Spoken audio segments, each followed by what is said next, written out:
Se existe algo que deixa o dev louco, são os erros, certo? Mas existe um específico que é insuperável, cara, que é o tal do CORS. Você realmente sabe o que é o CORS? Por que ele acontece? E ele, no final das contas, ele é o vilão da história? Vem comigo que você vai entender tudo isso e muito mais nesse vídeo, então bora lá.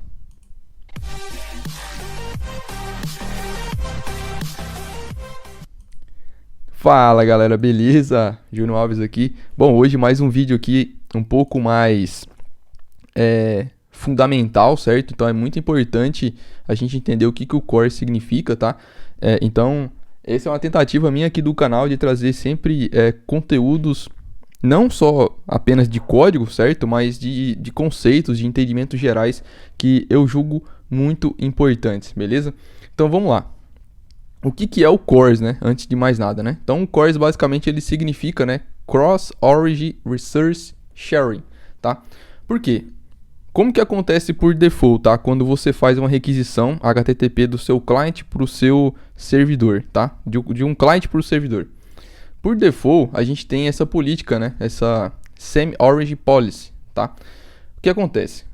Quando você faz uma requisição, por default, existe essa política aqui, tá? Que ela é uma restrição, tá? Ou seja, ela proíbe uma requisição entre domínios diferentes, tá? Então, se sua aplicação web, por exemplo, tiver em um domínio e seu servidor tiver em outro, por default vai ser proibido, né? Esse tipo de requisição. Mas, aí entra um ponto interessante. Se a página, né, em um domínio fizer um request para um domínio diferente e tiver suporte, né, ao CORS, né? Que é essa requisição ela vai ser chamada de Cross Origin Request, certo? Então, porque é uma requisição entre domínios. Então, aí o CORS ele entra em ação, tá? Então, o CORS ele adiciona, né? Então, basicamente, o CORS ele é um mecanismo padrão baseado em HTTP headers para requisições de domínios diferentes, beleza? Então, basicamente, vai adicionar esses HTTP headers aqui, certo? Para o servidor dizer para a gente quais as origens pode acessar os recursos, tá? Guarda isso aqui que isso aqui é bem importante que a gente vai ver daqui a pouco. E eu recomendo bastante, né? Em todos os vídeos, os últimos vídeos aqui do canal, eu venho falando, principalmente quando for vídeos de conceitos, para vocês assistirem e anotando esses conceitos, tá? Porque são bem importantes e dá para você estudar posteriormente depois do vídeo também e repetir o vídeo quantas vezes for necessário até você entender de fato o assunto, fazer exercício sobre ele, enfim, tá? Inclusive, nesse vídeo aqui eu vou deixar algumas perguntas para você no final, tá? Até para testar seus conhecimentos e ver se você realmente conseguiu entender o que o CORS é e alguns outros pontos-chave aqui, beleza? Bom, vamos lá. Então, o CORS, né, como eu falei, ele é um mecanismo padrão ali baseado no HTTP headers e ele é implementado pelo browser, tá? É uma feature, né, de segurança, né? Então, como interagir e fazer requests em origins diferentes, né, em origens diferentes, beleza? Então, tá, mas para que ele serve então, né? A gente falou de segurança e tal, né? Então, basicamente, para passar raiva no dev, né? Não, lógico que não, né? Ele tem alguns benefícios, obviamente, né? Então, 3 deles aqui principais são segurança, tá? Então, ele adiciona uma camada extra ali controlando quais domínios podem acessar tais recursos, tá? Performance, a gente já vai ver aqui o que são essas requisições pré-flight, tá? Mas, basicamente, quando você tem esse CORS habilitado, né? Essas requisições pré-flight elas vão acontecer antes de certas requisições, a gente já vai ver isso daqui a pouco. E eles podem ser cacheados, tá? Então pode ser feito o cache dessa requisição, então reduz ali depois o tempo entre essas requisições, porque já vai ter esse cache, beleza? E interoperabilidade, tá? Palavrinha difícil, né? Basicamente permite, né, comunicação client-server ali, né? Entre cliente e servidor em domínios distintos, tá? Então, hoje em dia, isso aqui é a base, né? Então, muitos dos nossos serviços hoje em dia, eu até pergunto para você deixar nos comentários aí. A grande maioria hoje em dia está tudo em servidores diferentes, né? Então, sua aplicação front-end vai estar num domínio, sua aplicação do back-end, servidor, vai estar em outro e por aí vai, beleza? Além de, né, serviços externos. Bom, headers, né? Vamos falar de headers.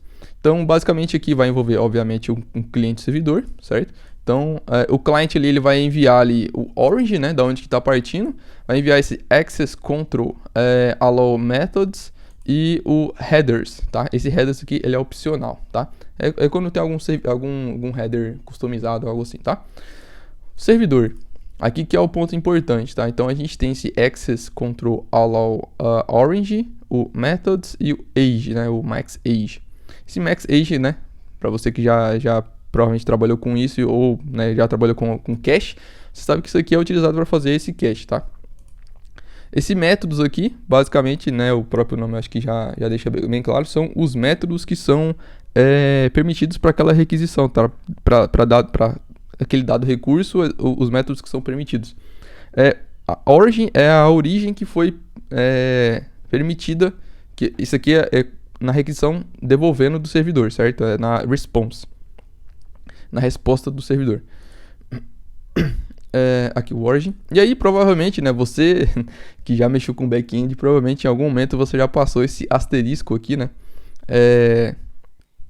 para esse tipo de requisição, para esse header aqui, né, em específico, né, access control allow orange. Então você passa asterisco, que significa que qualquer origem pode acessar aqueles recursos, tá? Isso aqui não é uma boa prática, tá? Então a gente já vai até comentar sobre isso daqui a pouco, e é uma das perguntas que eu vou deixar para você no final desse vídeo também. Então fica ligado aí. Bom, basicamente, né, resumindo tudo isso daqui, vamos fazer o seguinte, deixar numa imagem que acho que fica mais claro, né? Então, basicamente, o browser, né, pré-flight, que a gente já vai falar sobre ele agora, ele envia ali um orange, né, da onde que começou. Isso aqui são os headers, né, HTTP headers aqui da request.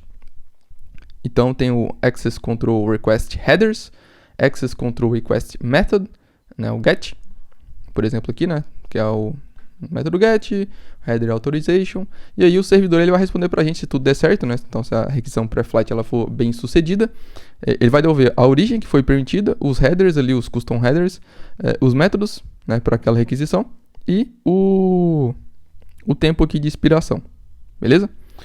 Perfeito. Agora vamos entender o que é essa tal requisição pré-flight, tá?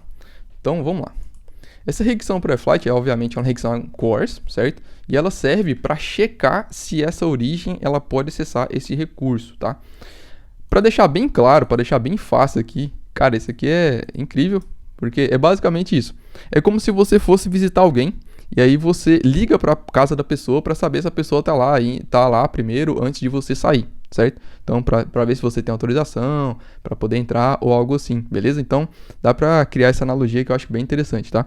Então, você liga primeiro, tá? Então, essa requisição pré-flight, ela acontece antes, né, de uma requisição. Então, a gente vai ver isso agora, né? Então, quando que acontece? Em requisições, né, que são diferentes de get, post e head, tá? E são de domínios diferentes. Então, tem que ser uma requisição CORS, certo? Então, toda vez que acontece uma requisição entre domínios diferentes, é uma requisição CORS. Então, tem que ser uma requisição CORS e ser diferente desses métodos aqui. Ou seja, a gente pode separar aqui em requests simples e requests pré-flight, certo? Então, requisições simples, né? Então, basicamente, são get, post e head, ou head. São requisições que são feitas diretamente para o servidor, tá? Então, esse tipo de requisição aqui, com esses métodos, ela não é feita um pré-flight request, tá? Já as requisições, por exemplo, put, pat e delete, que são, né, requisições que alteram algum dado, é necessário checar, né, se essa origem ela tem permissão para esse recurso, tá? Então, assim que essas requisições pré-flight elas funcionam. Então, basicamente, né, você pode reparar nesse options aqui que é feito. Então, é uma requisição utilizando esse método options, beleza? Bom, e aí a gente entra nesse último tópico que a gente vai falar nesse vídeo aqui, antes do final aqui, né? Que são esse cross-site request forgery. Acho que é forgery que se pronuncia, me corrija se eu estiver errado aí nos comentários. Basicamente, o que acontece, né? Esse aqui são tipos de exploits, né? De ataques maliciosos aqui, que que são basicamente falsificação, né? Então, o atacante ali, né? A pessoa que tá te atacando ali, né? Que vai atacar alguma aplicação ou algo assim, ela vai usar você como bode expiatório, vamos dizer assim. Então, ela vai, basicamente, né? De forma bem simples aqui, assim, não é minha ideia aqui me adentrar profundo o que são esses ataques aqui, tá? Mas basicamente pra gente ter uma noção, porque quando você for estudar mais a fundo sobre Core, você vai encontrar esse tipo de coisa aqui, nesse Core Site Request Forgery. Basicamente, é quando como eu falei, né, um malicioso, uma pessoa maliciosa ali, ela vai fazer por meio de falsificação, se passar por você, né, um usuário que já é cadastrado, conhecido pelo aquele sistema, para atacar esse sistema, tá? Então, provavelmente, né, obviamente, sem o seu conhecimento ou seu consentimento, tá? E aí vem a pergunta, né, o CORS, ele previne esse tipo de ataque? Bom, ele protege, né, contra esse tipo de ataque? Diretamente não, tá? Mas como o CORS ele adiciona uma camada extra de segurança, então assim ele acaba prevenindo sites maliciosos, acaba prevenindo ali requisições que não são autorizadas, beleza? Bom, e aí agora a gente entra num detalhe aqui, tá? Primeiro, já deixa nos comentários, eu consegui tirar essa imagem de vilão do CORS na sua cabeça? Porque o CORS, eu sei que, cara, é um negócio que toda vez que acontece, principalmente no início, quando a gente tá começando as primeiras aplicações ali, acontece, a gente fica, né, sem entender o que é, e muitas vezes fica até grilado.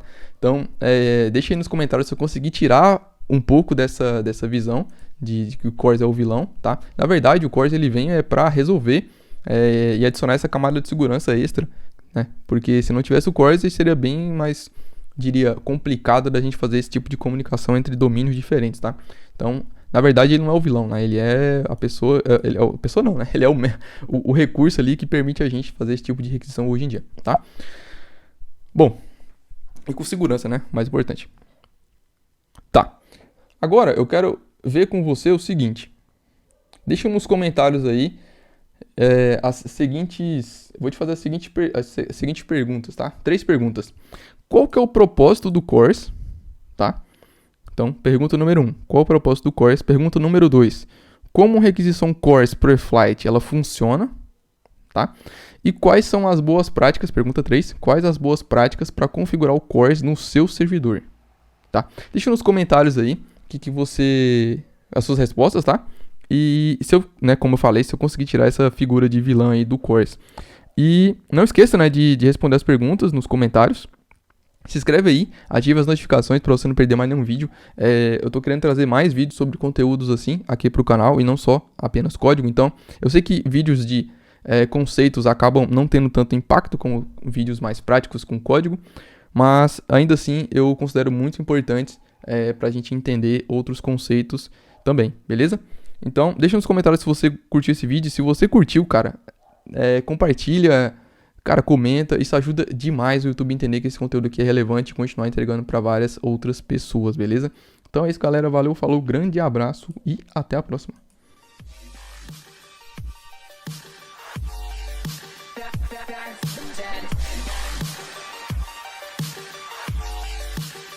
Back from the dead.